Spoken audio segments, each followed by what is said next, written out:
يا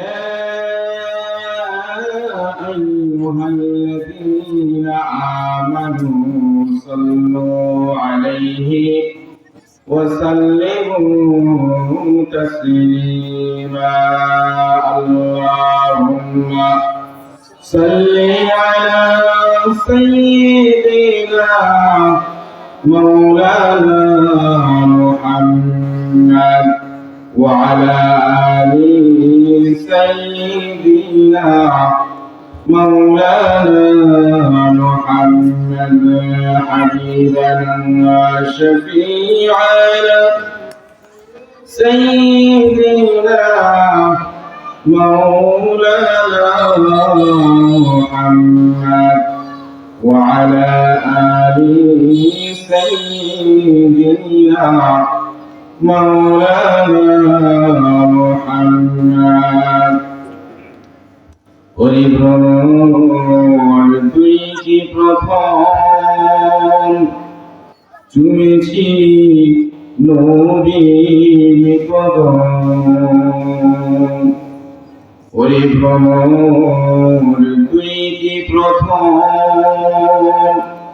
চুমেছি নবীর কদম। আজ গুনগুনিয়ে সেই খুশি জানা সেই গুলবানি।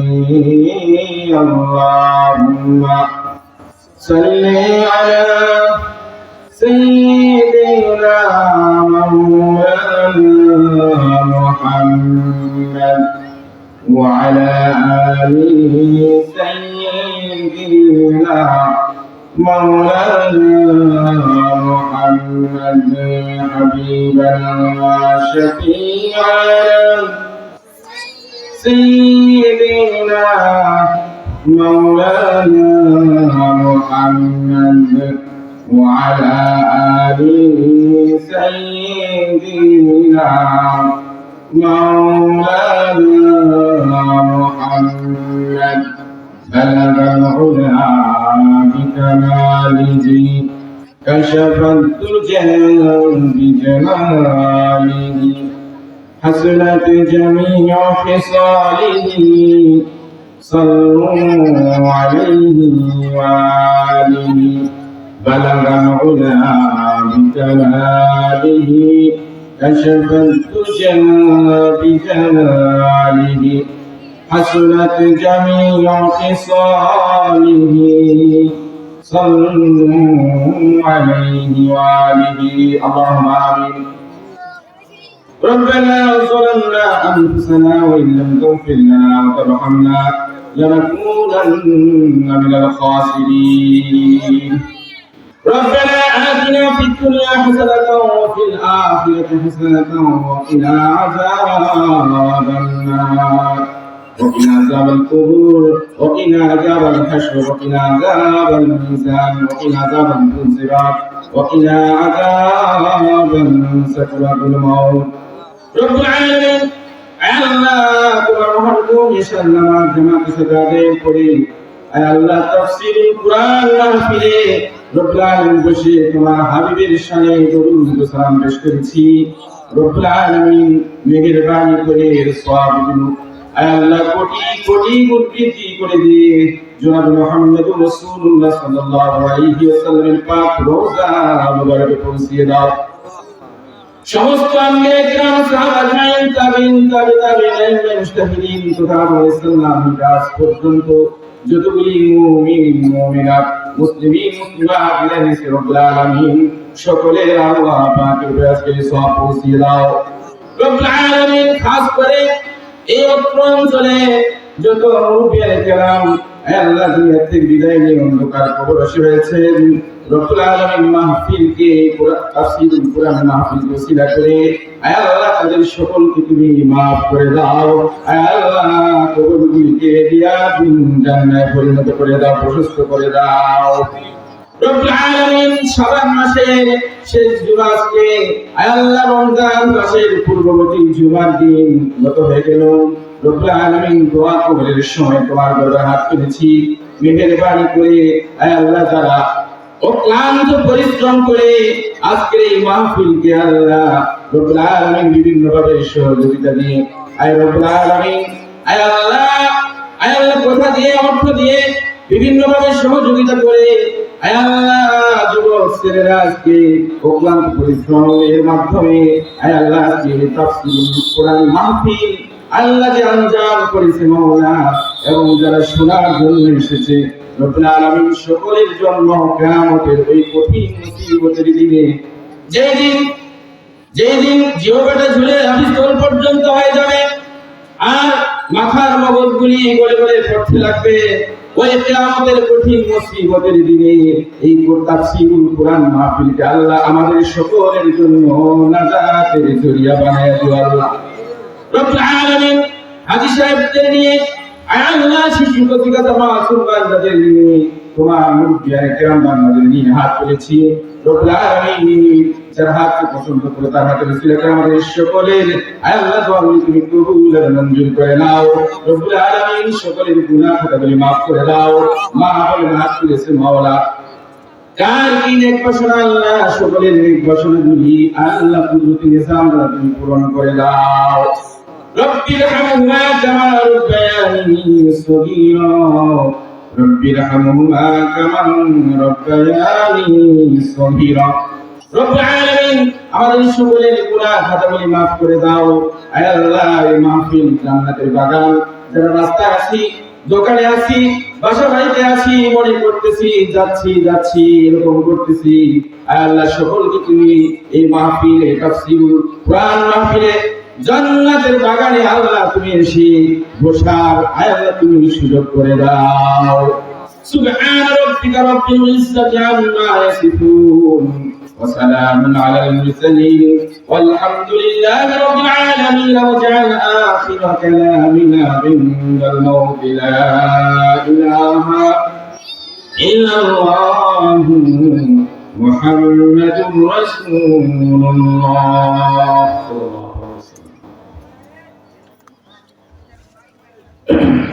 সম্মানিত উপস্থিতি, পূর্ব পর্যন্ত মামুনেরা তো আছে, সামনে কিন্তু লোক সংখ্যা খুব কম, এই জন্য দুঃখজনক আর কি। অন্তত এলাকার যারা আছে আমরা হয়তো এসে বসতে পারি, তাহলে এই মাহফিল আজকে সফলমণ্ডিত হবে। আর আমাদের কারণে যদি দূর দূরান্ত থেকে এসে তারা ঘুরে যায় তাহলে আমাদের ব্যর্থতা। আল্লাহ রাব্বুল আলামিন পবিত্র কালামে পাকের এই আয়াতটি বললেন, কাইফা তাকুলুনা বিল্লাহি ওয়া কুনতুম আমওয়াতান, কিভাবে তোমরা আল্লাহকে অস্বীকার করতে পারো, কিভাবে তোমরা কি আল্লাহকে অস্বীকার করতে পারো। কাইফা তাকুলুনা বিল্লাহ ওয়া কুনতুম আমওয়াতান, তোমরা তো মৃত ছিলে, তোমরা কি ছিলে? মৃত ছিলে। ওয়া কুনতুম আমওয়াতান ফাহিয়াকুম, আল্লাহ রাব্বুল আলামিন তোমাদেরকে জীবন দান করেছেন, বলেন সুবহানাল্লাহ। তোমরা মৃত ছিলে, কে জীবন দান করেছেন? মহান আল্লাহ রাব্বুল আলামিন তোমাদেরকে জীবন দান করেছেন। কাইফা তাকুলুনা বিল্লাহি কুনতুম আমওয়াতান ফাহিয়াকুম সুম্মা ইউমীতুকুম সুম্মা ইউহয়ীকুম, এরপর মৃত্যু দিবেন, এরপর আবার জীবন দান করবেন। আমরা মৃত ছিলাম, এরপরে জীবন দান করেছেন মহান আল্লাহ রাব্বুল আলামিন, এরপরে আবার মৃত্যু দিবেন, এরপরে আবার আমাদেরকে জীবন দান করবেন, হাসরের ময়দানে বিচারের জন্য উঠাবেন। পবিত্র কোরআনের এই আয়াতটিতে স্পষ্টভাবে বললেন। আমরা হয়তো মনে করছি যে মৃত মানুষটাকে আবার কিভাবে জীবিত করবেন। অনেক ধর্মাবলম্বী বা অনেক গোষ্ঠী আছে পুরে ছাই করে দেয়, তাই না? কিভাবে লাগাল পাঠা ধরবে। আচ্ছা, আল্লাহর পক্ষে যদি কঠিন হইতো, আল্লাহর পক্ষে যদি কি কঠিন হইতো মানুষ সৃষ্টি করার ব্যাপারে, তাহলে প্রথমবার তিনি সৃষ্টি করলেন যখন আমাদের আকার আকৃতি, চেহারা, নাম কোনো কিছুই ছিল না, তখনই কঠিন হতো, ঠিক না? যদি আল্লাহর পক্ষে মানুষ সৃষ্টি করা কঠিন হইতো, তাহলে প্রথমবার যখন আমার আমি দুনিয়াতে আসি নাই, আমার আকার আকৃতি, চেহারা, অবয়ব, নাম ধাম, ঠিকানা কোনো কিছুই ছিল না, তখন কঠিন ছিল। কিন্তু এই সৃষ্টি করা মানুষটা সবই আছে, আকার আকৃতি সবই আছে। এরপর মৃত্যুদান করবেন, মৃত্যুদানের পরে আবার জীবন দান করাটা কি কঠিন? প্রথমবারের চেয়ে দ্বিতীয়বার পুনরায় এই মানুষটাকে তৈরি করা কঠিন না? যদি কঠিন হতো তাহলে প্রথমবার কঠিন ছিল, যদি কঠিন হতো তাহলে প্রথমবার কঠিন হতো। কিন্তু আল্লাহ রাব্বুল আলামিন ইন্নাহু হুয়া ইউবদিউ ওয়া ইউঈদ, আল্লাহ রাব্বুল আলামিন তিনি প্রথমবার অস্তিত্ব দান করেছেন। মানুষের আকার আকৃতি চেহারা কোনো কিছুই ছিল না, তার অবয়ব, তার নাম ধাম, ঠিকানা কোনো কিছুই ছিল না। আল্লাহ রাব্বুল আলামিন প্রথমবার এমনিভাবে তাকে সৃষ্টি করেছেন, এরপর পুনরায় তাকে এমনিভাবে সৃষ্টি করবেন। বলেন সুবহানাল্লাহ। কি করে তোমরা অস্বীকার করতে পারো? আল্লাহ রাব্বুল আলামিন পবিত্র কোরআনে পাকে বললেন কিভাবে তোমরা অস্বীকার করো? আল্লাহ রাব্বুল আলামিন মানুষ সৃষ্টি করলেন। হাল আতা আলাল ইনসানি হিনুন মিনাদ দাহরি লাম ইয়াকুন শাইআন মাযকুরা, মানুষের কি এমন একটা সময় এসেছিল না যখন সে উল্লেখযোগ্য বিষয়বস্তু হিসাবে পরিগণিত ছিল না? আমাদের একবার দুনিয়াতে আসলাম, নাম নাম ঠিকানা পরিচয় সবকিছু একবারে হলো? একবারে কি হয়েছে আমরা এই মানুষ? আমার পরিচয় একবারে হয়েছে? এমন একটা সময় যখন ছিল কেউ কথা বলবো না, যদি কেউ কথা বলে তাহলে তাকে চুপ করে দিব, হ্যাঁ, ইশারা মাধ্যমে। ঠিক আছে, আরেকটু আগে আসো সোনামণিরা, তোমরাই তো আগামী দিনের ভবিষ্যৎ, ঠিক কিনা? কথা বলবে না, সুন্দর করে শুনো। মানুষের এমন একটা সময় ছিল যখন সেই উল্লেখযোগ্য বিষয় বস্তু হিসেবে পরিগণিত ছিল না, নাম দাম ঠিকানা কোনো কিছু ছিল না। আল্লাহ রাব্বুল আলামিন বলেন কি করে তুমি দুনিয়াতে আসলে? কোরআন থেকেই জেনে নাও। আল্লাহ রাব্বুল আলামিন বলেন ওয়ালাকাদ খালাকনাল ইনসানা মিন সুলালাতিন মিন তিন সুম্মা জাআলনাহু নুতফাতান ফি قرارٍ مكين ثم خلقنا النطفة علقة فخلقنا العلقة مضغة فخلقنا المضغة عظاما فكسونا العظام لحما ثم أنشأناه خلقا آخر فتبارك الله أحسن الخالقين। বলি মারহাবা, বলি আল্লাহু আকবার। আল্লাহ রাব্বুল আলামিন বললেন মানুষ তোমাকে কিভাবে সৃষ্টি করেছি? মাটির সারাংশ থেকে আমি তোমাকে সৃষ্টি করেছি, মানুষকে সৃষ্টি করেছি। অর্থাৎ আদম আলাইহিস সালামের দিকে ইঙ্গিত করা হয়েছে। আদম আলাইহিস সালামকে আল্লাহ রাব্বুল আলামিন মাটি দিয়ে তৈরি করলেন, এরপর তার ভিতরে রূহ ঢুকাই দিলেন, অর্থাৎ জীবন দান করলেন। প্রথম মানুষ আদম আলাইহিস সালাম কি দিয়ে তৈরি? মাটি দিয়ে তৈরি। আর এরপরে মাটির সারাংশ শুক্রাণু, শুক্রবিন্দু, এরপরে শুক্রবিন্দু থেকে মানুষের সৃষ্টি হচ্ছে। আল্লাহ রাব্বুল আলামিন বলেন এই শুক্রবিন্দুকে মায়ের গর্ভের ভিতরে সুরক্ষিত একটি জায়গায় সুরক্ষিত একটি জায়গায় শুক্রবিন্দু তোমাকে স্থাপন করলাম। বলেন সুবহানাল্লাহ। শুক্রবিন্দু রূপে তোমাকে মায়ের গর্ভের ভিতরে সুন্দর একটা প্যাকেট, সুন্দর একটা কাভারের ভিতরে যেখানে কোনো জীবাণু প্রবেশ করতে পারে না, এরকম একটা কাভারের ভিতরে শুক্রবিন্দু রূপে তোমাকে স্থাপন করলাম। এরপর 40 দিন অন্তর তোমার রূপান্তর হলো। সেই শুক্রবিন্দুকে রক্তপিণ্ডে পরিণত করলাম।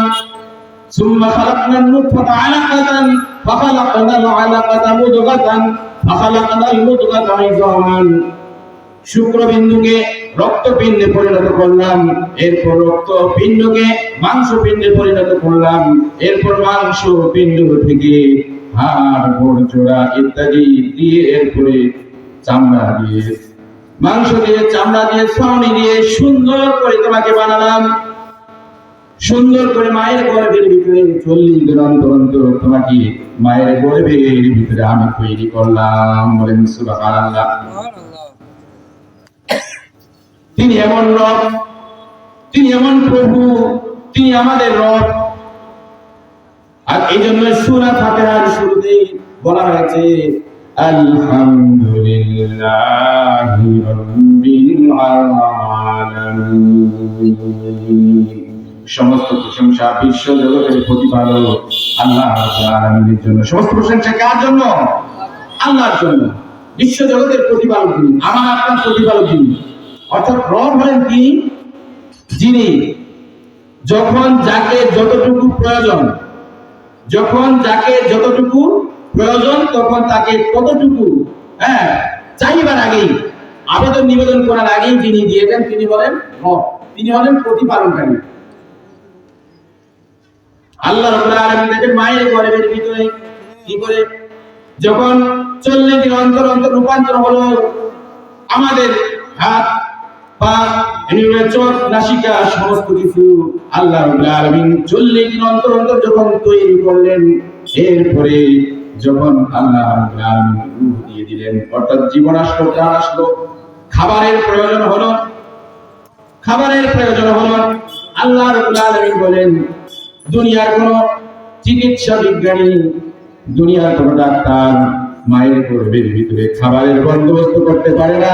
আমি আমার রব, আমি তোমার এমন আল্লাহ মায়ের গর্ভের ভিতরে মায়ের নাভির সঙ্গে আর ওই সন্তানের নাভির সঙ্গে একটি তার সংযোগ করে দিলাম, আর সেই তারের মাধ্যমে মায়ের সেই নাপাক রক্ত, মায়ের সেই রক্ত দিয়ে তোমাকে ছিল করে বড় করলাম। বলেন সুবহানাল্লাহ। মায়ের গর্ভের ভিতরে তিল তিল করে তোমাকে মায়ের রক্ত দিয়ে নাভি দিয়ে পাস করে দিয়ে তোমাকে এমনি ভাবে রূপান্তর করলাম। তোমার খাবারের বন্দোবস্ত করলাম, তোমার খাবারের বন্দোবস্ত করলাম।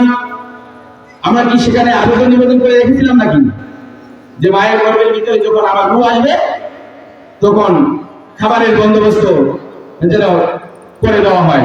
আল্লাহর কাছে নিবেদন করেছিলাম, আবেদন করেছিলাম? তিনি বলেন রব।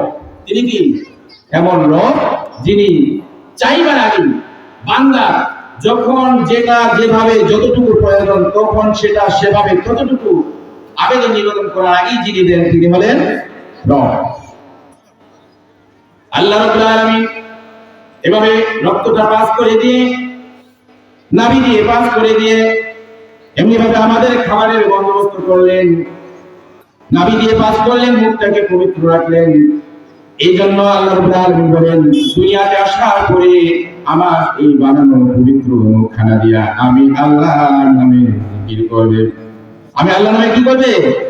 জিকির করবে। আমি আল্লাহর নামে স্মরণ করবে এই পবিত্র মুখ দিয়ে। এই জন্য মুখটাকে পবিত্র রেখে দিয়েছেন। সুবহানাল্লাহি ওয়া বিহামদিহি। একটি জিকির করি লা ইলাহা ইল্লাল্লাহ, লা ইলাহা ইল্লাল্লাহ, লা ইলাহা ইল্লাল্লাহ। পড়ি জিকির করি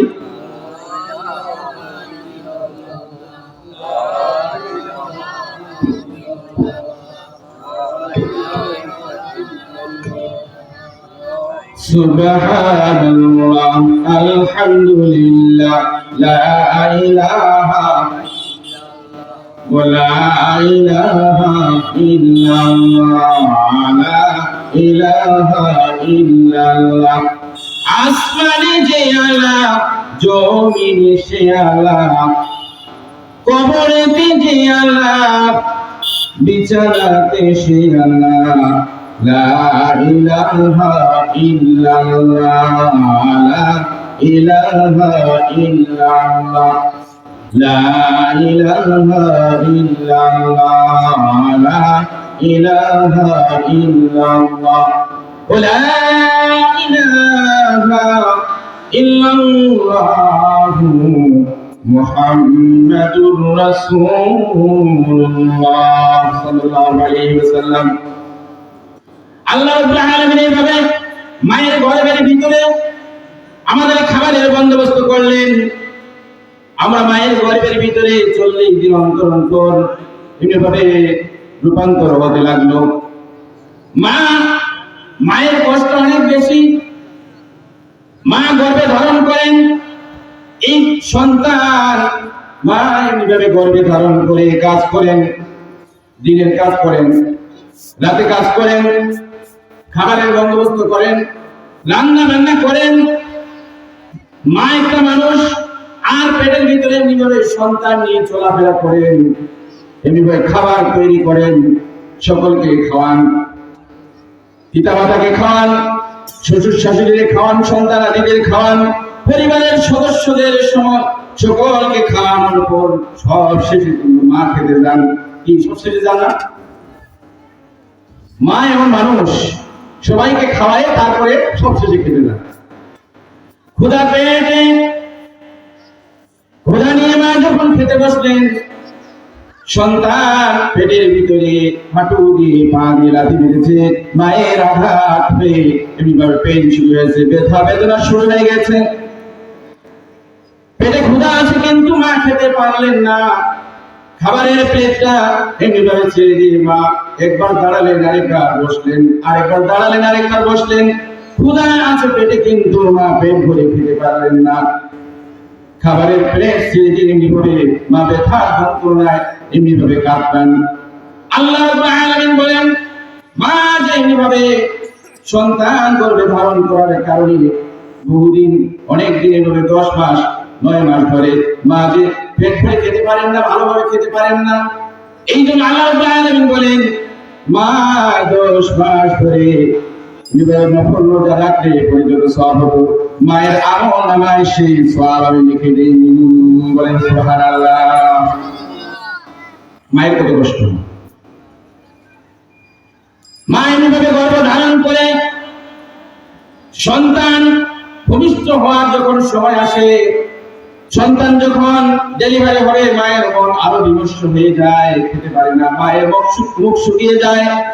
পিতা মাতার কাছে বিদায় নেয়, স্বামীকে একান্ত গোপনে ডেকে বলে, প্রাণের স্বামী আমার, দীর্ঘদিন সংসার করেছি, দীর্ঘদিন একসাথে ঘর সংসার করেছি, চাবি থাকলো, সংসার থাকলো, সব কিছু গুছায় নাও। আমার মনে হয় এবার আমি বাঁচবো না, আমার মৃত্যু হয়ে যেতে পারে, আমাকে মাফ করে দিও, আমাকে মাফ করে দিও। এরকম কথা বলে বিদায় নিয়ে যখন ডেলিভারির সময় হয়ে যায়, সন্তান ভূমিষ্ঠের সময় হয়ে যায়, চলে যায় মা সুতিকা গৃহে অথবা হাসপাতালে, ক্লিনিকে অথবা গোপন জায়গায়। এমনিভাবে মা যখন ডেলিভারির জন্য যায়, ডেলিভারির পেইন যখন শুরু হয়, সন্তান ভূমিষ্ঠের পেইন যখন, ব্যথা যখন শুরু হয়, এক একটা ব্যথার যন্ত্রণা যেন মৃত্যু যন্ত্রণা হয়ে যায়। একটা ব্যথা যন্ত্রণা যেন মায়ের মৃত্যু যন্ত্রণা হয়ে যায়। এরকম যন্ত্রণার ভিতরে দিয়ে যখন মা সন্তান ভূমিষ্ঠ করে, সন্তান ভূমিষ্ঠ করার পরে, সন্তান ভূমিষ্ঠ হয়ে যাওয়ার পরে আল্লাহ রাব্বুল আলামিন বলেন, মায়ের মনে আমি এই ফিলিংস, এই টেন্ডেন্সি জাগ্রত করে দেই যে মা, তুমি দেখো তোমার কি হয়েছে, তোমার কি সন্তান হয়েছে। মা তখন দেখতে চায়, সেই সন্তানের মুখ, ছেলে হোক আর মেয়ে হোক। মায়ের কাছে যখন সন্তান নিয়ে যাওয়া হয়, যখন মা ওই সন্তানের মুখ দেখে, তখন আল্লাহ রাব্বুল আলামিন বলেন, মায়ের মন থেকে ডেলিভারির সমস্ত কষ্ট, এই মৃত্যু যন্ত্রণার মতো কষ্ট, এইরকম কষ্ট মায়ের মন থেকে আমি মুছে ফেলে দিই। আর ডেলিভারির যে কষ্ট, আর পেটে ধারণ করার যে কষ্ট, সমস্ত কষ্ট মায়ের মন থেকে আমি মুছে ফেলে দিই। মা তখন সন্তানের মুখ থেকে হেসে ফেলে বলেন, সুবহানাল্লাহ। সেই মাকে আমার অনেকে কষ্ট দিই না? কি সেই মাকে আমরা কষ্ট দিই, পিতাকে কষ্ট দিই। অথচ আল্লাহ রাব্বুল আলামিন পবিত্র কোরআনে পাকে ঘোষণা করেছেন, وَقَضَى رَبُّكَ أَلَّا تَعْبُدُوا إِلَّا إِيَّاهُ وَبِالْوَالِدَيْنِ إِحْسَانًا। ফায়সালা হয়ে গেছে, وَقَضَى رَبُّكَ তোমার প্রতিপালকের ফায়সালা হয়ে গেছে, নির্ধারিত হয়ে গেছে, তুমি একমাত্র ইবাদত করবে কার? ইবাদত করবে মহান আল্লাহ রাব্বুল আলামিন। একমাত্র আল্লাহর ইবাদত করবে। আল্লাহর ইবাদতের পরেই এরপরে আল্লাহ রাব্বুল আলামিন বলেন, وَقَضَى رَبُّكَ أَلَّا تَعْبُدُوا إِلَّا إِيَّاهُ وَبِالْوَالِدَيْنِ إِحْسَانًا। পিতা মাতার সাথে বান্দা তুমি সদাচরণ করবে, ভালো আচরণ করবে, ভালো ব্যবহার করবে, তাদের সাথে খারাপ আচরণ করবে না, খারাপ ব্যবহার করবে না, এমনি বলে চোখ রাঙায় তাদের সাথে কথা বলবে না। পিতা মাতা কখনো সন্তানের কি খারাপ চায় নাকি? সন্তানের মঙ্গল চায়। অনেক সময় পিতা মাতা রাগ করে, একটু দর্শা করে, একটু কথা বলে ভালো হওয়ার জন্য। তুমি হয়তো বিপদে যাচ্ছ, তুমি কোনো ভুল করতেছো বিধায় পিতা তোমাকে সজাগ করে দিচ্ছে। আর তুমি যদি উল্টা বলো, إما يبلغن عندك الكبر أحدهما أو كلاهما فلا تقل لهما أف ولا تنهرهما وقل لهما قولا كريما। আল্লাহ রাব্বুল আলামিন এমনিভাবে বললেন যে পিতা মাতার দুইজন অথবা একজন যদি কেউ তাদের জীবদ্দশায় পায় আর তাদের সেবা শুশ্রূষা করতে গিয়ে সামান্য দুঃখব্যঞ্জক শব্দ যদি গ্রুপ শব্দটি উচ্চারণ করে, শব্দটিও উচ্চারণ করা যাবে না।